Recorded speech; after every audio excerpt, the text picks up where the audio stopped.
और चलिए अब शुरू कर लेते हैं संभागवार खबरों का सिलसिला। सबसे पहले देख लेते हैं जयपुर की बड़ी खबरें। सीएम अशोक गहलोत ने आज 2021 से 22 का बजट पेश किया है। सीएम ने वित्त मंत्री के रूप में बजट पेश करते हुए अपने भाषण की शुरुआत कोरोना से की। रिकॉर्ड तोड़ 2 घंटे 46 मिनट के बजट भाषण में सीएम ने कई अहम घोषणाएं की। सीएम ने अपने बजट में सेहत, शिक्षा और किसानों का विशेष ध्यान रखा। सीएम ने कहा कि कोरोना के दौरान पिछला 1 साल सबके लिए कठिन था, लेकिन इस मुश्किल दौर में हमारी सरकार ने कुशल प्रबंधन के साथ काम किया, जिसकी प्रशंसा पूरे देश में हुई।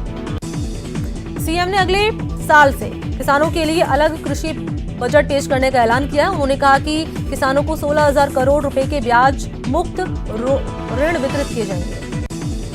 बजट भाषण में सीएम का शायराना अंदाज भी देखा गया। सदन में 3 बार सीएम ने शायरी पढ़ी और बजट की शुरुआत और अंत शायरी के साथ ही की। सीएम ने भामाशाह डेटा सेंटर को लेकर पूर्व मुख्यमंत्री वसुंधरा राजे की भी तारीफ की। उन्होंने वसुंधरा राजे को बधाई देते हुए कहा कि आपने ये काम किया है, इसका श्रेय आपको मिलना चाहिए। परिवहन मंत्री प्रताप सिंह खाचरियावास ने बजट की सराहना की और कहा कि जादूगर की जादूगरी चल गई है। सीएम ने किसानों की पुरानी मांग पूरी की, अब किसानों के लिए अलग से बजट आएगा। वहीं बीजेपी के प्रदेश अध्यक्ष सतीश पूनिया ने कहा कि आज का बजट कट कॉपी पेस्ट जैसा है। बजट में बेरोजगारों के लिए कुछ नहीं कहा गया और ये बजट इच्छा शक्ति और उम्मीदों के अनुरूप नहीं है। जयपुर हेरिटेज नगर निगम के वार्ड नंबर 47 से बीजेपी पार्षद रेखा राठौर के कार्यालय का उद्घाटन पूर्व वित्त मंत्री अरुण चतुर्वेदी ने किया। इस मौके पर ग्रेटर नगर निगम के डिप्टी मेयर पुनीत कर्नावट समेत कई नेता भी मौजूद रहे। सरकार से मिले भरोसे के बाद जयपुर में बेरोजगारों ने अनशन खत्म कर दिया है। मंत्री सुभाष गर्ग और राजेंद्र यादव ने आंदोलन स्थल पर पहुंचकर बेरोजगारों से बातचीत की, जिसके बाद बेरोजगारों ने अपना अनशन खत्म करने की घोषणा की। और अब बात कर लेते हैं कोटा की तमाम बड़ी खबरों की। कोटा में दूसरे दिन जेईई मेंस की परीक्षा हुई है। परीक्षार्थियों को एनटीए की गाइडलाइन के मुताबिक परीक्षा केंद्र में एंट्री दी गई। कोटा के खैराबाद जवाहर नवोदय विद्यालय की 9वीं कक्षा की 9 सीट के लिए आज एंट्रेंस एग्जाम हुआ है। वरुणा प्रोटोकॉल को फॉलो करते हुए ये परीक्षा आयोजित की गई। 9 सीटों के लिए 557 स्टूडेंट्स ने आवेदन किया था। ये परीक्षा 2 सेंटर में आयोजित की गई, जिनमें खैराबाद जवाहर नवोदय विद्यालय और आदित्य नगर स्थित डीएवी स्कूल परीक्षा केंद्र शामिल है। पुलवामा आतंकी हमले में शहीद हुए हाड़ौती के लाल हेमराज मीणा की प्रतिमा आज दिल्ली से कोटा लाई गई है।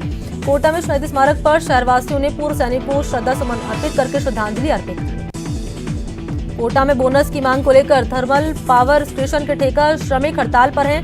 2000 से ज्यादा श्रमिकों को ठेकेदार साल 2014 के बाद से बोनस नहीं दे रहे। कोटा थर्मल ठेका मजदूर संघ के बैनर तले चल रही इस हड़ताल का आज दूसरा दिन है। कोटा के ग्रामीण इलाकों में जुआरी और सट्टेबाजों पर छापेमारी की गई है। पुलिस की अलग अलग टीमों ने करीब 1.5 दर्जन लोगों को अरेस्ट किया है। आरोपियों के पास से 11,000 रुपए की नकदी, ताश के पत्ते, अन्य सामग्री बरामद की। कोटा के चंबल नदी में एक नव विवाहिता का शव मिला है। बीतरिया कुंड के पास नव विवाहिता का शव मिलने से सनसनी फैल गई और विवाहिता की पहचान की गई है, जो अपने ससुराल हनुमान बस्ती से गायब थी और कुछ घंटे बाद चंबल नदी में विवाहिता का शव मिला।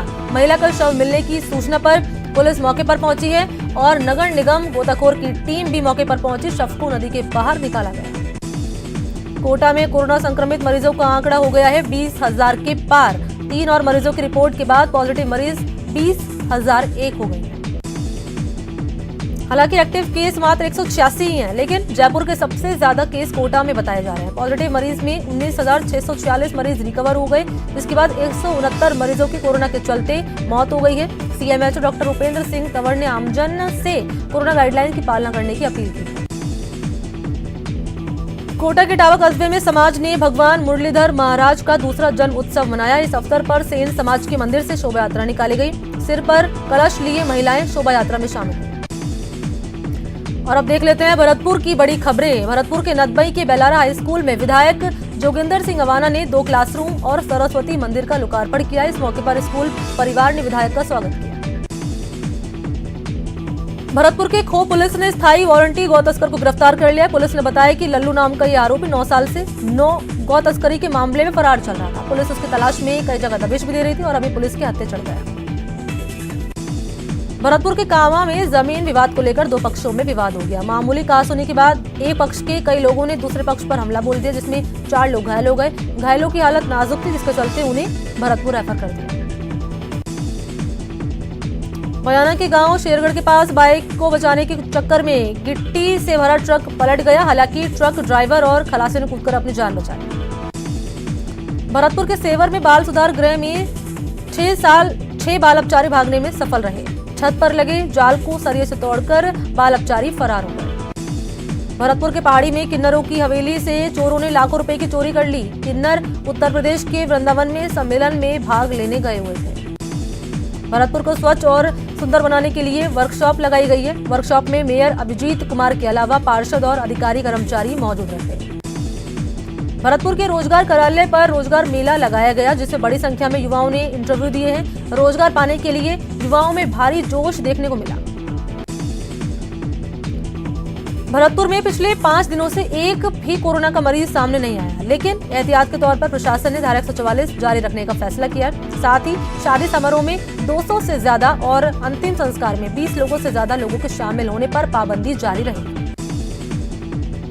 भरतपुर के गांव शेरगढ़ में ग्रामीणों के सहयोग से राम रसिया दंगल का आयोजन किया गया। दंगल को सुनने के लिए आसपास के गांव से काफी संख्या में महिला पुरुषों की भीड़ जमा हुई। कार्यक्रम में कलाकारों की टीम को फूल माला पहनाकर इनका स्वागत किया गया।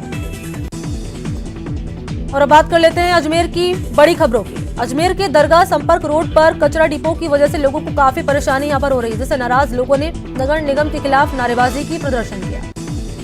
अजमेर सरपंच संघ की ओर से अपनी कई मांगों को लेकर धरना प्रदर्शन लगातार इनका जारी है, जिसके चलते सरपंच संघ ने अलग अलग उपखंड स्तर पर धरना प्रदर्शन किया, उपखंड अधिकारी को ज्ञापन दिया। सरपंचों ने बताया है कि पीडी खाते बंद करवाने को लेकर राज्य सरकार से लगातार वो मांग कर रहे हैं, लेकिन अभी तक आदेश होने के बावजूद भी खाते बंद नहीं किए गए। उन्होंने बताया कि अगर खाते बंद नहीं किए जाते तो आंदोलन उनका जारी रहेगा।